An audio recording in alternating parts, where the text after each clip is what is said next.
Target 7 reported last week, no citations were issued in Albuquerque for illegal fireworks this 4th of July. Now, one group of Albuquerque residents is saying enough is enough after flaming debris rained down on their homes. Jason McNabb joins us live after speaking with them about what they're looking to get done at the state level. Well, that's right, Ron and Darlene. A group of residents in the Fort Hills area say they spent their 4th of July weekend watching debris from what they say were illegal fireworks rain down on their roofs and decks.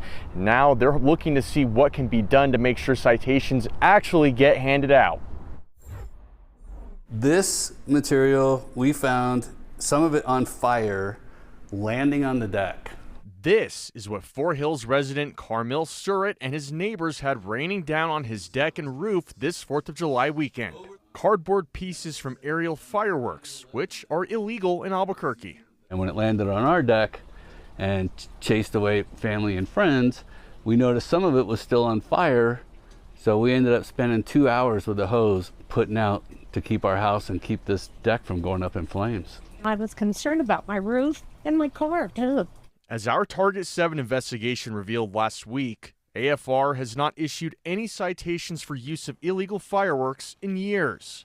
Spokesman Jason Fair told us 2 years ago that a person has to be caught in the act lighting one off in order to be cited. It just gets really complicated and challenging to hold somebody actually accountable when there's typically a very large gathering or sometimes a party that's going on. Surratt thinks Albuquerque could benefit from an ordinance similar to what some places currently have in place, such as Riverside, California.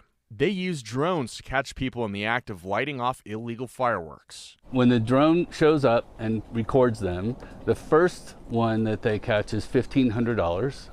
The second launch is $2,500, and the third launch is $5,000, and everyone after that. The group of neighbors have been discussing their concerns and suggestions to city and state leaders, including Councilor Renee Grout and State Representative Meredith Dixon.